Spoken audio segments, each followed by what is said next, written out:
let's kick off the last session of the symposium with some music. I'm very happy to introduce live music in virtual space, a performance ECHTZEITKUNSTWELT Graz MP by Dominik Gruehnbuehel, Sebastian Pirch and Norbert Unfug. Please go ahead.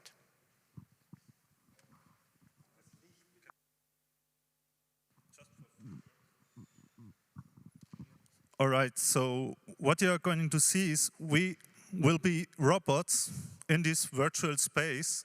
You can see my robot here, and the other robot, who is Dominik, is just coming through the door. And these robots reflect our movements, basically.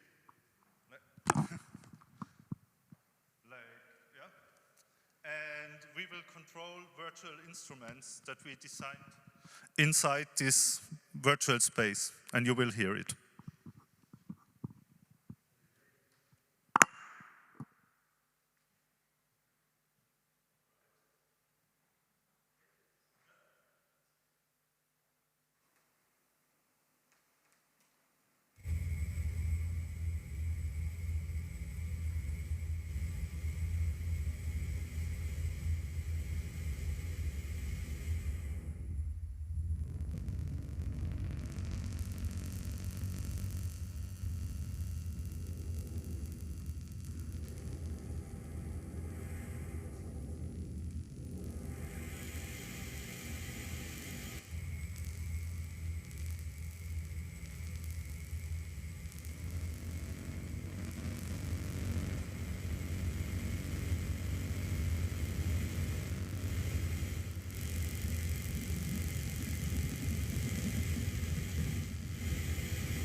Thank you. That was great. So let's proceed to the final part of the symposium. The reports of the discussion groups, may I ask to stage Michael Stampfer for digital humanism.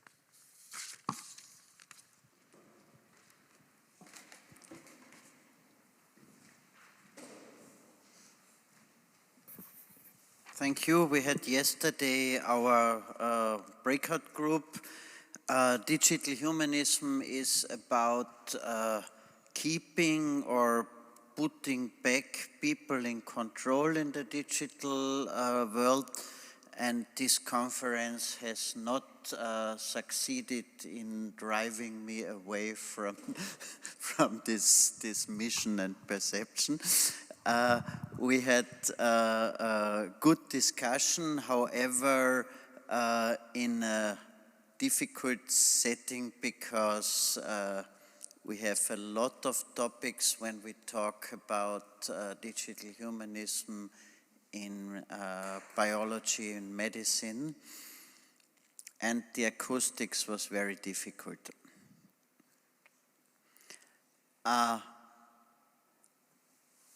The main question we asked were about the main issues in digitization of health and medicine that needs to come to our attention, and what's the role of researchers, educators, and the organizations in this shift. A few points from the discussion.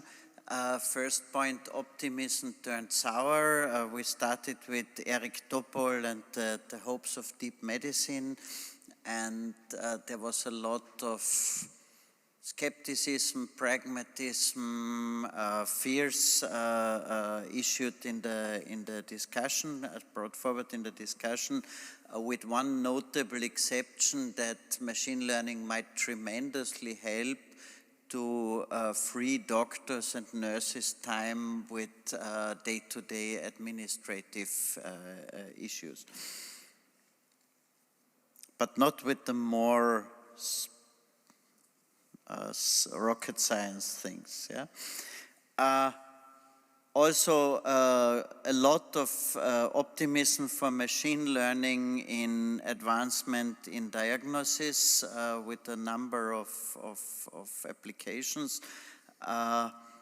However, there were also warnings about strong biases in AI-supported medicine regarding women, regarding minorities. And we also had an old information technology problem, namely the garbage in or bias in problem, which is not new, but perhaps exacerbated by ML and AI. This is Manfred, Christiane and I thought it would be more talking about large language models. We had this as a topic, both opportunities and challenges, and we were surprised. I was positively surprised. Manfred and Christiane were more neutrally surprised that the data governance and data policy issues were at the front or at the core of our discussion. And here I don't have to talk long, because what Marc said, what Mr. De Witte said today holds true also for our discussion. What's this shift from public value creation to private value appropriation was the main topic here. And here we had a discussion whether decentralized system of open source attraction or a strong state or a combination of the two is the better way to fight that. I cannot go into details, but this is we had a number of points where to go on in future but this would be too long here. Many thanks. Thank you. Next, I would like to ask Marc Brehme on stage for summarizing the Aging in Medicine discussion group. Thank you, Christoph. We brought a couple of slides to make it easier to summarize aging in medicine. These are the wrong ones. Can you switch to Aging in Medicine, please? Brehme PDF at the bottom.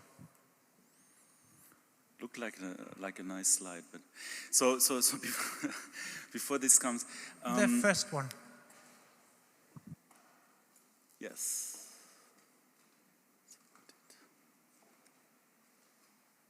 You have it on your you have it on your desktop. No. 02 Brehme PDF.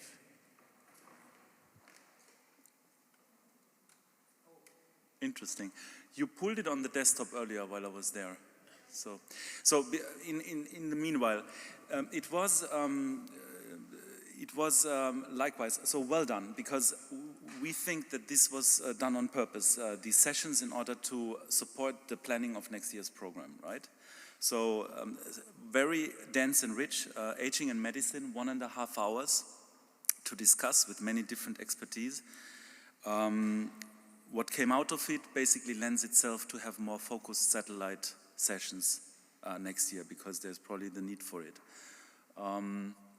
Also not an easy discussion. We did not need the microphones. It was a compact group. We had great input, very good perspectives. Most of the questions basically killed it, because they asked us to define aging in the first place and things like that. But essentially, we were blessed by having a good composition. So basically, I brought a background in biomedical life sciences, biotechnology, and synthetic biology. We had a physician on the panel who's working in public health and data. And we also had 2 representatives from ABC Research who are speaking slower and slower. I don't really need those slides. Who are working on blockchain technology, and so basically that came together really well. So the discussion centered around aging in medicine. Noah Weber, data scientist, machine learning expert, basically poked it by stipulating that aging was the worst disease ever. That was, of course, a statement that got attacked. And upon which we were asked to define aging, to define disease, and whatnot, basically, right? So that basically then blended over into the socio-economic discussion on what aging, basically the consequences of aging, likelihood, an increase in age-onset disease such as neurodegeneration or cancer, and the socio-economic burden that brings along in terms of money. I spoke a bit about the hallmarks of aging, so the manifold factors that basically contribute to it, molecular biology, lifestyle, our exposome, nutrition and other factors, and the complexity of it. And then I kind of tried to connect that to what's currently going on with AI and large language models. Why suddenly, out of a sudden, everybody is interacting with it, because it's getting commercialized. Language models building on human language, where humans still do have an advantage, where human historians can actually go and check the output of ChatGPT. Does it make sense? Is it correct? Is it wrong associations? And then going over to biology and aging and medicine and disease, where we have billions of years of evolution into hundreds of thousands of molecules interacting with each other in not so logical ways, where obviously large language models and AI have a huge potential to help interpret. We have gone through paradigm shifts from hypothesis-driven research to data-driven research. Our ability to generate data outstrips our ability to understand what we produce. So there ought to be an agenda for the next years on. I'm fine with it, Christoph. It's fine. It's much more fun talking. And so the question we basically poked in the discussion session was, so what's going to happen until, let's say, the next 10 years from now, right? So when do we think we will see a tangible application or even commercialization of AI and large language models in the way we see it currently with companies using chatbots for customers or ChatGPT and the like? And I believe what's necessary for us to get there is to have yet more precise models that actually validate what we would be doing in designed experiments in the lab, for that to basically be adopted in medical practice and applications. We had a bit of discussion about the concerns with health data, how blockchain technology can actually help doing what a SEPA protocol was doing in the banking sector in international transfer of money in the last years, how to make the open availability of data secure and manageable. A blockchain or whatever comes after it might be the answer. And we basically concluded with a mind map of topics that we used to summarize the outcome on the session. And it included vignettes such as, and that was basically what we spent the remaining hour discussing, topics such as policies, lifestyle, behavior, and personal choices, largely focused on the topic of aging. What is aging? What is a disease? Christoph made an important contribution there that I'd like to share with you. The last decades we were very important, we were really successful in removing early points of failure, such as child mortality, and that had a huge impact on the demographic composition and average survival, and we ought to be more successful now going forward with removing late points of failure, such as dementia, Alzheimer's, and age-related cancer increase and so forth. So that's something to watch out for, and then a bit more sociological or philosophical questions such as, is it good to leave people the choice to smoke or not? What should be a policy? What should be a law? Because with getting down smokers' rates, we've achieved a lot, and other topics. And it was a good, really good discussion and so forth. The importance of aging and disease going forward, and what AI and large language models have the power to do going forward, I think really deserves a more focused session with expert contributions in future formats like this. So it was fun. It was a fun discussion. Thank you.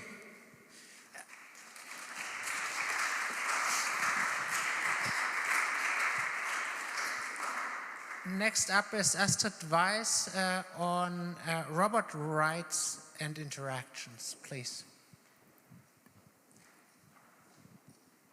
This should be the slide number 3. Yeah, we have them. Perfect. We see robots, we're safe. So we do that together. I start and you contribute whenever you feel like.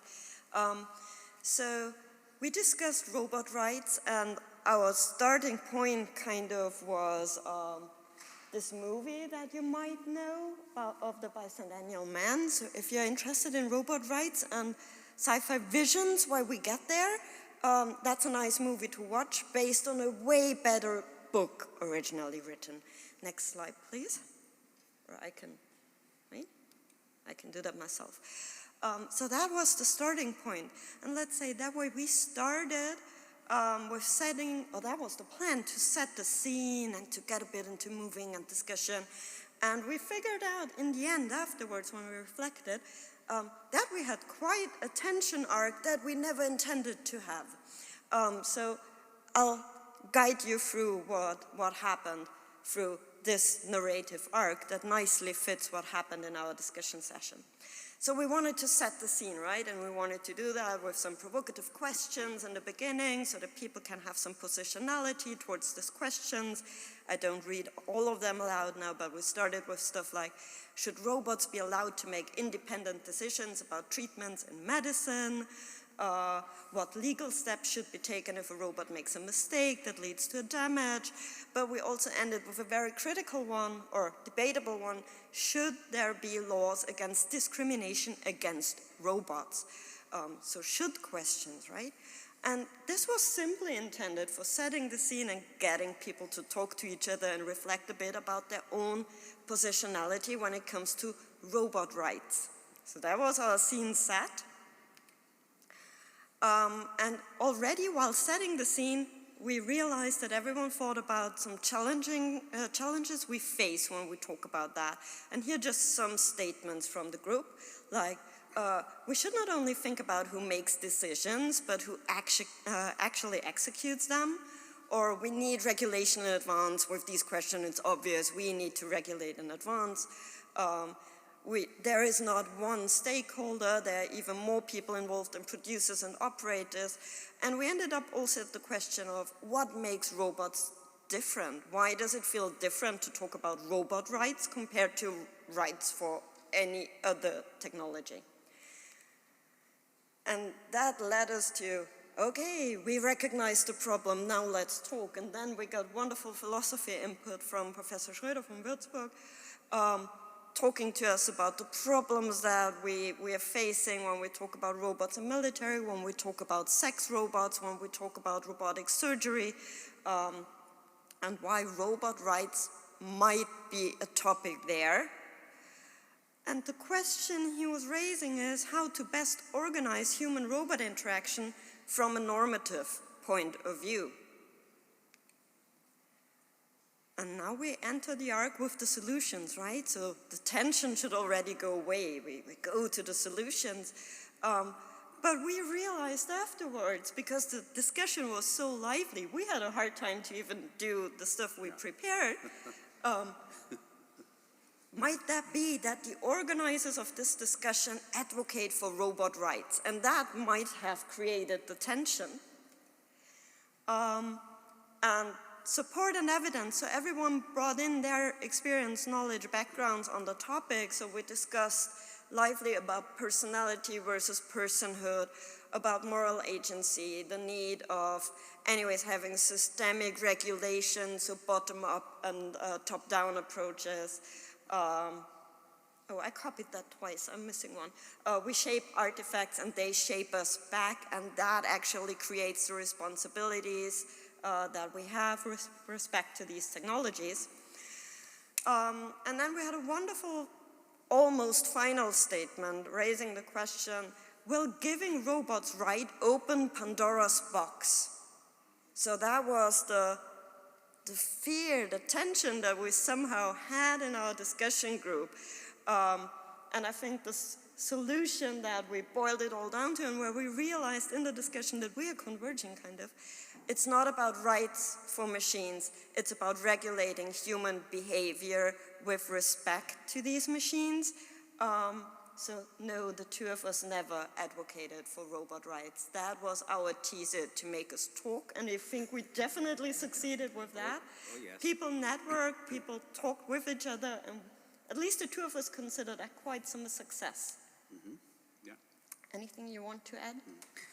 I also introduced the difference between legal rights and moral rights, and I tried to suggest that there might be a moral dimension that makes good sense regarding a moral status of highly intelligent, metaphorically speaking, machines, very sophisticated humanoid robots.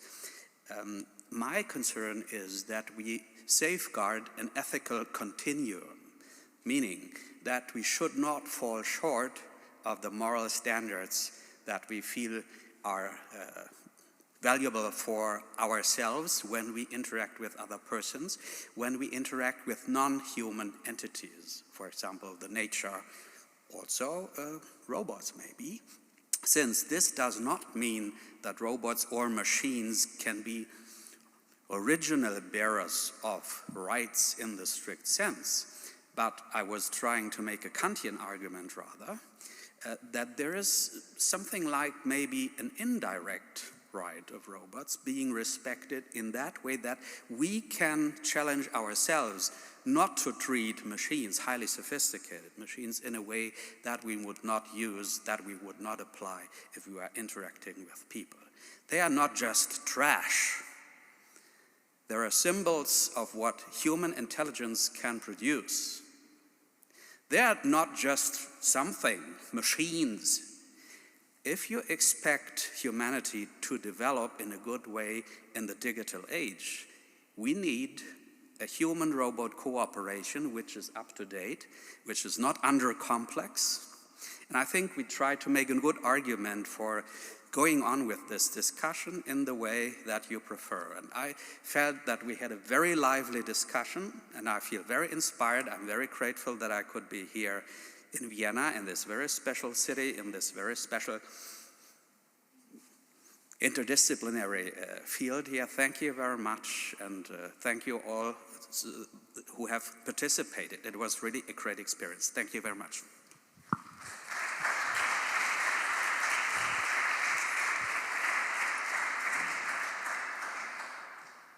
Finally, the fourth session, data interfaces, Martina Fröschl. This is the #1 PDF that we had at the beginning.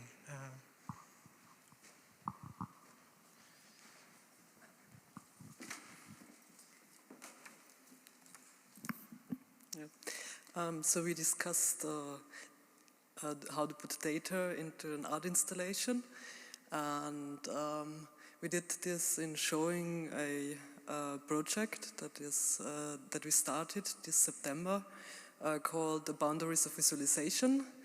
And we had a vivid and long discussion. It was very nice, a lot of input from the participants.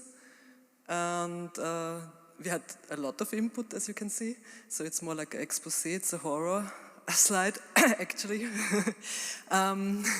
But we tried to just summarize everything. So basically, there are a lot of points that we are dealing with in the Science Visualization Lab of the University of Applied Arts. But it was very interesting to hear the subjective perspective also from the participants. So there were a lot of inputs that were like shedding different light on points that we research in the Science Visualization Lab. So, Mehrta, you want to? Yes, it was very interesting discussion. Actually, we prepared a lot of questions to just share it with the audience, but a lot of points came up that we didn't need to share our question. That was the best point for me.